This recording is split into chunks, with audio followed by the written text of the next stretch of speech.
Julius, good morning. Good to see you, my friend. Good morning, Randy. How are you in Pastor Kansas Randy. City? Doing well. Doing very well. Enjoying it. It's a nice day, nice sunny day out. That's Awesome. always a good start. Good. Yeah. Well, I'm glad to see you. We miss you at Bruce City. We miss you in Milwaukee, but I'm glad you're doing well in Kansas City. Obviously, Julius, I've talked to you ahead of time. We're talking about trauma in the Black community in America and um, what that reality is like. And as I sat down to look at my notes, because these notes were literally written by a Black pastor in Milwaukee. I quickly realized that on a number of fronts, I am not qualified to teach this, to preach this sermon. This is not my experience, and I don't know nearly enough about it. And so you came to mind as someone who is just really generous with your story. You love being vulnerable and honest, and like creating an environment where understanding is just just the way we operate. So thanks for being willing to join us this morning. Thank you for inviting me. And I'd like to add my own opinion to whether or not you are a good person to do this. I think you're the excellent person to preach this sermon. Not because you've had the racism experience, but that you are open to learning and you have an open heart about these situations. So that's Thank what you. really counts. Thank you, Julius. That's Um, that's amazing. Yeah. So as we think about trauma and have talked through trauma up to this point, can you just tell us about your experience and how and if you were affected by trauma as in your childhood, in your youth, in your adulthood, young adulthood, or whatever? How was what's your experience with trauma as a Black man, Black youth, Black child been? let's, I'll just start with I was born into a family of two parents who already had been traumatized in their own ways. And I'm not going to talk a whole lot about that.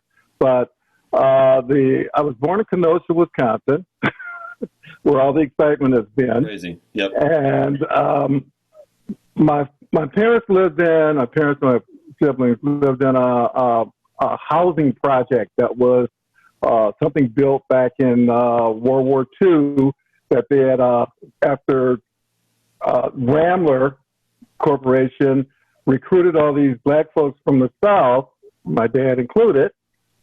They gave them housing in this old housing unit.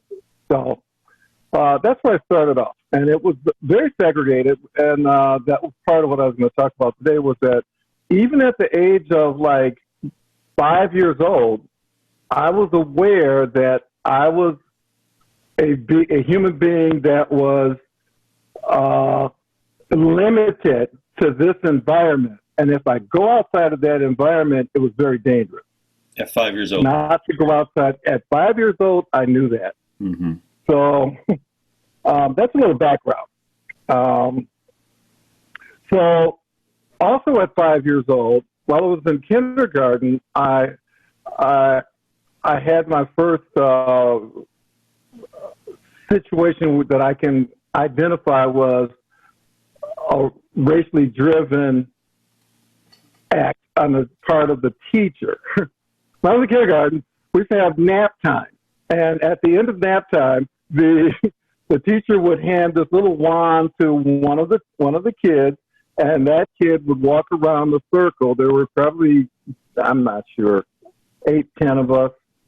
And that person would tap you, and that would mean you wake up and you get up, you get to sit up and stand up and all this. I was never picked during the whole year of kindergarten. I was the only Black child in the class. The only one. Yes. Wow. And because it was the year that I started kindergarten that they allowed us Black kids to go to the public school, the new public school that had just been built about maybe 2 blocks from where we lived. In what year around was this, Julius? This would have been, I was born in 53, so that would have been like 58. Okay. So this is before integration happened in Milwaukee and many other communities. Oh, yeah. There was no integration in Kenosha.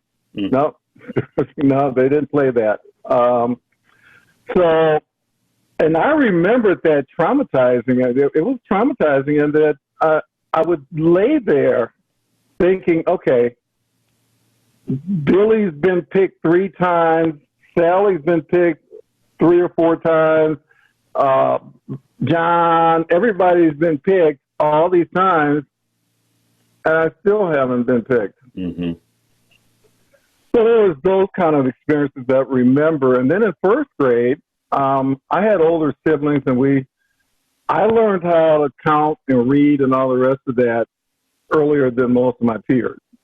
And I was in first grade, and I was never picked to read, even though I had read all the books already. I read those same books when my older siblings had read it, and so I knew how to read, mm-hmm.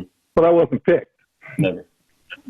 Yeah. So what the trauma I got from that was that that was the beginning sense of invisibility. And if you really want to traumatize someone, ignore them. Wow.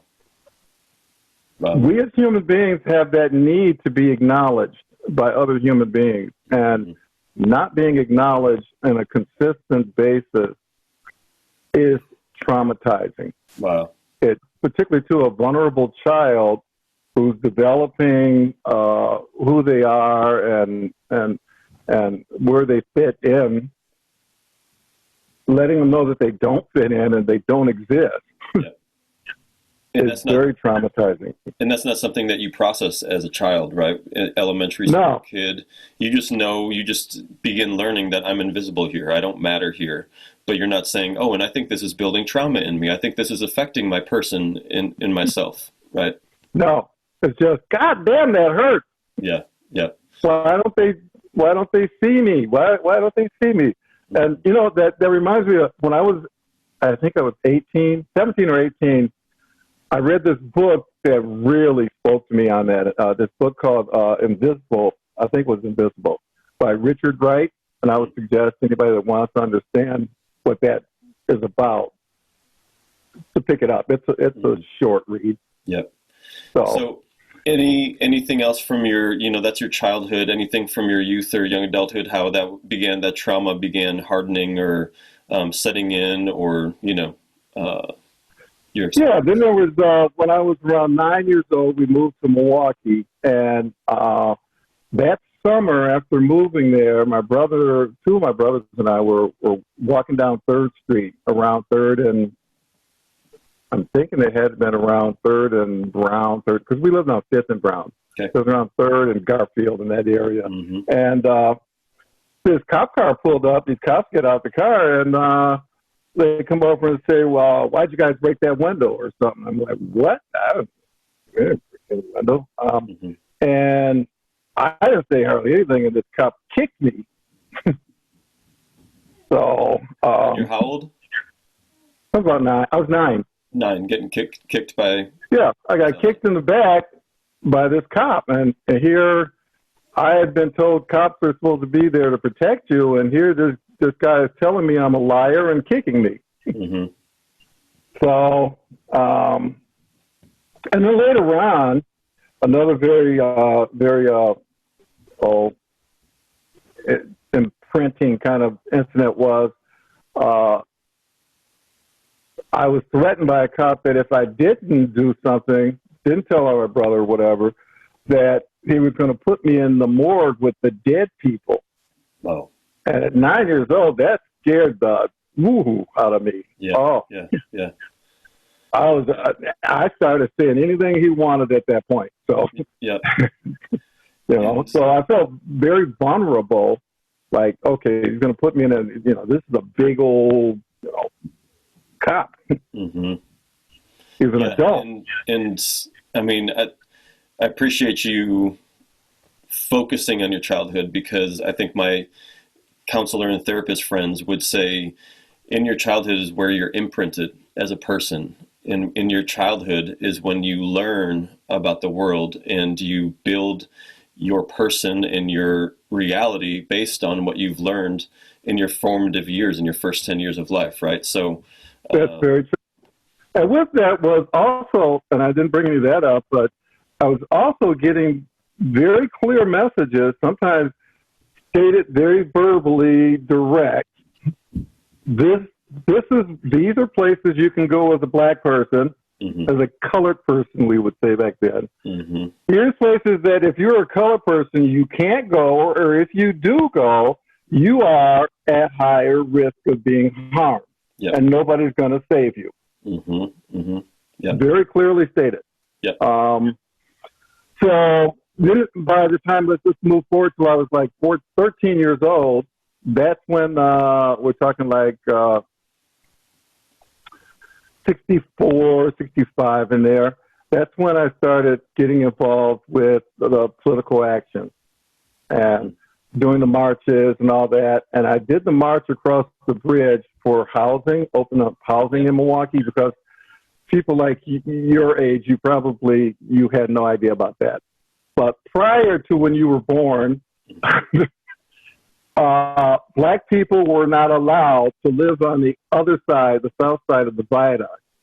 We could move up to the viaduct and out to north as far as like Capitol, but we could not go south over the viaduct. You could go over there, but you had to get your ass out of there before dark.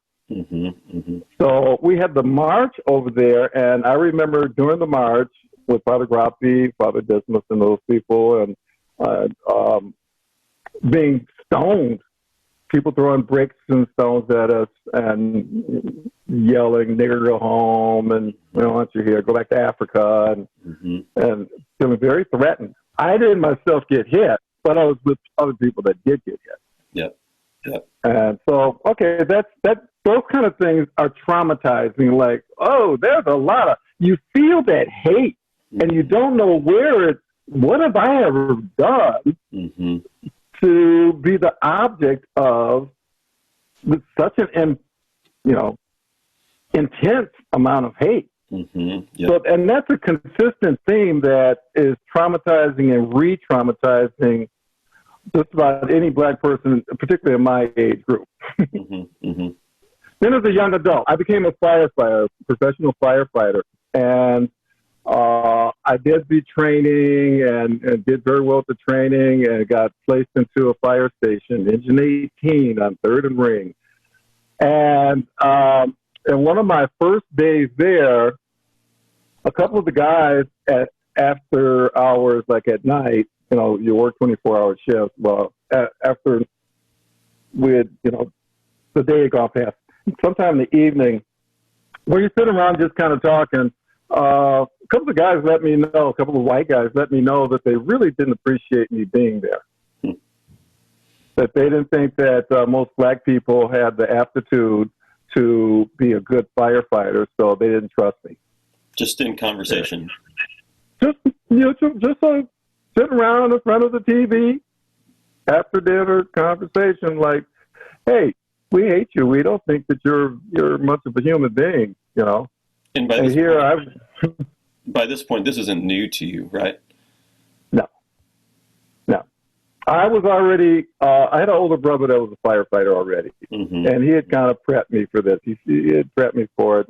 This is going to happen. And so when I heard all of that, I was like, well, I'm here, and I'm not going anywhere. One of them in particular, though, took it upon himself that he was going to get me fired because I was on probation. You're on probation for a year. He had been on the job for like 3 years or whatever. He knew that I would get fired if we got in a fight. So he would do things to antagonize me so that I would punch him in the face. Like, even to the point of saying things like, all black women are whores and all this. And I'm going, dude, I have a sister, I have a mother. Well, they're all, if they're not whores and prostitutes and they're thinking about doing it. And he'd say things like that. And I would have to really struggle. To, like, okay, is this job really worth it? Because I want to take his ass out. I mean, none of this is new to anyone listening, I don't think. We've heard stories like this, but the reality that this is, I think it's so hard I'm not a proponent of white people carrying shame because we're white, or, the whole white guilt thing.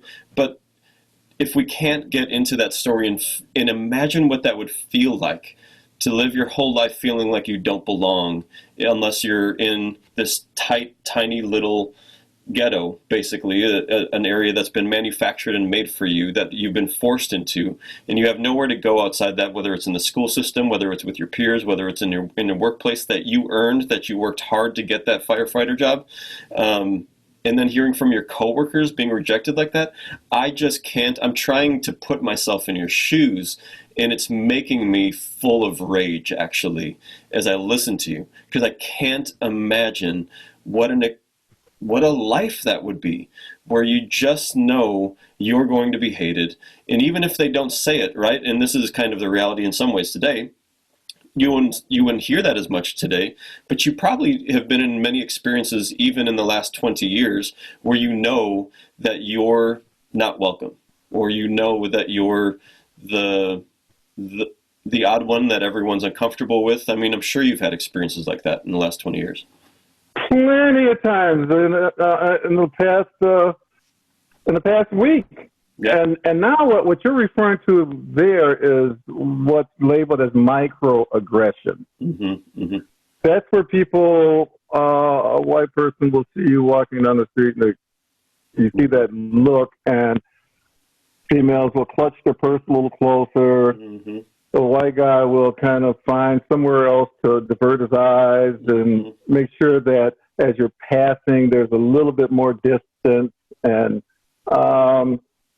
it's become much more subtle, but it's there. And once you've had the real deal, you become pretty well tuned into the subtle displays. Yes. And it's not just my imagination. I'm not going to allow anybody to discount it as that's just my imagination or just my experience, because I'm only one of several million black people out here. And I know that my experiences are unique in some ways, but the general area of those experiences, the meaning behind them, is pretty universal. Yeah. One of the last things I wanted to bring up too, speaking of subtle things and the less than obvious, is that being used as a token, and this is what I've run into in my professional life. I've got a master's degree in management and business, and in addition to other degrees and other state licenses. And I have been hired by social service agencies to what I like to refer to as sitting by the front door. And what does that mean? That means where you hire this person, put them in a position of prominence, of somewhat prominence, but give them absolutely no power to really affect anything. Mm-hmm. And I've had those kind of things, and that's why that's part of why my resume has a lot of things in it. It's because once, I'll take a position like that thinking, okay, let me go in here and see if I can, even though I know why I was hired, I'm still going to see how do I still affect what's going on here in spite of the powers that I know that are saying that they really don't want me to do anything other than to be seen. Mm-hmm, mm-hmm.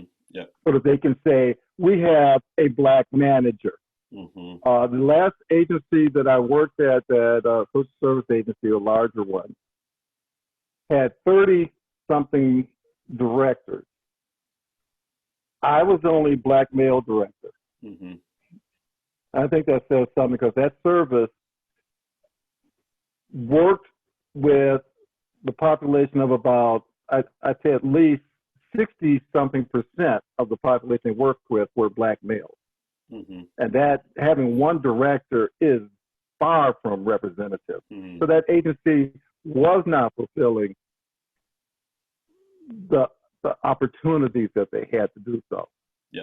And then that kind of takes me to, another suggestion is, movie that I saw, and I don't know if it's available anymore, but it's really well done. I mean, it's a lot of what I'm talking about here. The Spook Who Sat by the Door by Ivan Dixon. Hmm.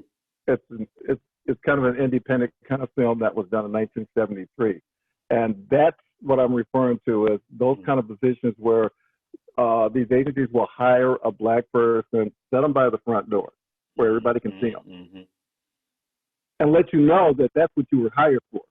You really have no real influence. We don't respect your education, your experience. We don't care. We don't even want to pay attention to that. We just want you to be out here that, okay, so the public, whomever can see that we hire black people. We're not prejudiced. Yep, yep. So that leads me right into, okay, well, what can white people do? Identify with that. Have you done that kind of thing? Are you involved in hiring and supervising people, and have you done that kind of thing? Have you put a black person in a position that you got that person there, but you're really not trusting their ability because they're a black person? Yeah. Do you mind me asking, just as we talk about, go ahead. You've talked us through some stories, and again, I just want to highlight, I'm certain we could talk all day with you telling stories throughout your life, and maybe all week, for days. Right? For days, yeah. But for the sake of time, could you just tell us, we're talking about trauma. You probably, I'm assuming again, you even mentioned you didn't know it was trauma that was affecting you, but trauma has an effect on our lives. I mean, trauma affects the way you see yourself. Trauma affects the way you live your life without even knowing it, getting into self-destructive habits and getting into just all sorts of things. How did that play out for you? How it played out for me? Okay, well, it played a significant part of my turning to the use of mood-altering substances in an abusive way, so that I was abusing substances. And it was ripping my life apart, and that went on for a few years. And that's how my trauma really, how I tried to manage the trauma, how I tried to make sense of my confusion and all those things. So self-medicating to escape. I was really heavy self-medicating. Well, prior to or alongside with that, as that was growing, was I had bouts of depression. There were times where I was depressed for years at a time that I didn't know it, but I can look back and see. I've been through a lot of years of therapy also. So my insight to my internal dynamics have improved quite a bit. I did not know these things as they were happening. This is now. Now I can see these things. And it had a lot to do with my using substances and other behaviors that were inappropriate, that weren't healthy. And what happened, this is the happen part, is that I ended up in substance abuse treatment, where I got treatment for substance abuse and mental health issues of my depression. And out of that, I got involved in, that was the jumping point into Alcoholics Anonymous, where then I started developing a healthier spiritual life, a healthier physical life, and a healthier mental life. With the mental life, I've gone and gotten the help of a professional therapist on several occasions when stuff comes up, and it's like, well, I'm just really suffering. I've come to the belief now, I totally believe, and it has worked for me, and that is that when I'm suffering, I don't have to suffer alone. I need to open up and get someone to help me. And sometimes that's a professional. Because sometimes it's not a good idea to burden my friends with that responsibility. That's another thing, is I have a very intentionally developed system of support. Outside of my biological family, there are people in my life that's part of that's the real reason why we're communicating, is that they support me, I support them. It's a mutual support system. So that's where things are now. And to answer your final question before you get to it, what can And I want to emphasize to people, I didn't show Julius my notes. When we talked already about the outcomes and the products of trauma, things like mental illness, depression, addiction, all self-destructive habits. Julius basically is showing us that this is not just theoretical, this is just real lived experience. So go ahead, Julius, and answer my last question before I ask it. What can white people do? Mm-hmm. Okay. Real simple. Not a really complex thing. Everybody's life is individualized life or a little complicated, but act on love. Mm-hmm. Act on love and not fear. Okay. Explain that. What that means is a lot of racism is based in and it's supported and increased and reinforced with fear. Mm-hmm. Fear of, oh my God, that black person is going to hurt me. Oh my God, that black person is going to do that to my family. Oh my God, I'm going to lose this. No, that's fear. Love is something more like, I see you and I are both created by God. Mm-hmm. Mm-hmm. You are going through a struggle of just living on this planet. I'm going through the struggle of living on this planet. Mm-hmm. We both have hopes and dreams. We have people we care about that we want to do well, that we're concerned about. We are concerned about our own selves. Mm-hmm. Extend that to that other person. Mm-hmm. Regardless of what their skin color looks like. It's pretty simple. Yeah. Act on love. Like, okay, I can identify with you. You can identify with me. We know that God created both of us. Mm-hmm. For His purposes. Mm-hmm. Yep. And not act on fear.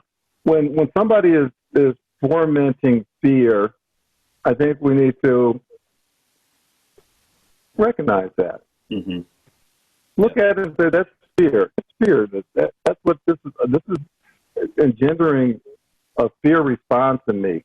Is that who I want to be? Mm-hmm. Mm-hmm. So to extend that into, and I hope this isn't just too general, but to extend that into what do you do on a daily basis is to fix and heal yourself. Mm-hmm. Like I talked about, I was born into a family of, parents who had been already traumatized. Mm-hmm. Racism is institutionalized in our environment in the United States, in the world. Mm-hmm. It is. Mm-hmm. And we're all affected by it. White, black, Hispanic, we're all affected by it. As I've gone through my healing process and I continue on that journey of healing, I'm suggesting that white people need to be able to do that too. Mm-hmm. You need to heal from your racism. Mm-hmm. And saying I'm not a racist is okay, but it's not accurate. Mm-hmm. Unless you've done that internal work of identifying some of your own racial attitudes. Yeah. You cannot have been born and raised in the United States without having taken on some of that. Absolutely. You have to have taken it on. If you've ever turned on your TV, you ever drove down the street and look at a billboard, you've been inundated with racist kinds of beliefs. Mm-hmm. Own it, so then you can start doing something with that. Yep. You can start doing something, but as long as you're denying, well, I'm not a racist, then you're not going to do anything. It's anybody that's ever had therapy, had any kind of involvement in kind of therapeutic process, knows that you can't fix something you don't identify. That's right. Yeah, I mean, because I know this is a sensitive topic for, let's just be honest, for white people. But let me just personalize it, right? Let me tell a story. My family, we live in Wauwatosa, extremely white white community, and we have my in-laws get us a pass to the Tosa pool every summer. So we go to the pool all the time. It's great. And last summer, I like to think of myself as a very in terms of racism, racial equality, I like to think of myself as a fairly progressive person. I'm trying my best to create a space that promotes equality, justice, all that stuff. No racism. But what happened last summer is I was sitting around, my kids were in the pool, I was sitting reading, and an African-American family, a black family, comes and sits down next to me. It's great. And I wish I remembered more of the circumstance, but the long story short, there was one probably 16, 17-year-old young man in the family who was alone, sitting there right behind me. And I was with my phone, put my phone down, felt like I knew where it was, went into the pool, came back 10 minutes later, and my phone was not in the spot that I remembered, right? Instantly, my instant thought was, this kid just went through my phone. And I was looking at him, angry, going through my stuff to see if it's even there, and finally all of a sudden found it in a place that my mind remembered in that moment. I put it there. But my first thought was, this 16-year-old kid just messed with my phone. And I knew in that moment, I sat down. It was an amazing experience, and I don't mean amazing in a good way, but I mean I had this out-of-body experience of, I like to credit myself and think of myself as a person who likes to have these conversations, likes to promote equality, justice, all that stuff. And I just profiled this innocent young black youth just because of the color of his skin. I had to come to grips with that reality in that moment. And I just sat there for a good 10 minutes. I didn't say I'm sorry to him because we didn't interact at all, and I didn't want to put that on him, or I didn't know if that was appropriate. I still don't know if that would have been appropriate or not. But I just sat there with that reality that I just did that. And I share that to just share with people who are watching us. I think that's in most of us, just to be totally honest. If it's got to be because you've been programmed with that. We've all been programmed with that. That's how you as a white person was programmed. I as a black person was programmed similarly. So and that's how we start healing this. We start healing our community by owning those programming that, and so talking about disconnect us. Yeah, by talking about it. Yeah, by talking about it. And not shaming, not talking in a shaming way. No, we don't need that. Nobody needs to be shamed. I don't need to be shamed. You don't need to be shamed. That's not how we work. Just owning that, I guess in a situation like that, I'd say a good way to look at it is, I guess I have been programmed. Oh, I need to do some rewriting on this program. Yes. And that's it. It's not you're a bad person. No, this is the programming. Okay, you identified that. That's a start. That's a big, awesome start. Yep. That's self-identifying. Too many of us think we're exempt from the programming, and also exempt from the work and the reflection. And I think too many of us think, since we think we're exempt, we think that we don't have to have these conversations. We don't have to talk about this in the church over and over again, or we don't have to talk about this in just relationships. But something that I've heard from my African American friends is, we just want to have these conversations. We just want to with our white friends, right? Rather than pretend it's not there, rather than pretend this isn't part of our experience as people, as human beings. That's been incredible to me. And we don't want to. I don't know anybody that wants conversations that make somebody feel bad. That's not where I want to go with this. I don't want anybody walking away feeling bad. I want you to feel hopeful. Yes. That's what I like to see, is people begin to have some real hope. Like, okay, we've been going through this for a long time. Yep. Racism's been there a long time. Let's see that light. But by talking, by interacting with this, we can start seeing that light at the end of this very dark tunnel. That's right. And that's the only way you can go against something dark, is by lighting something. that's what we're doing.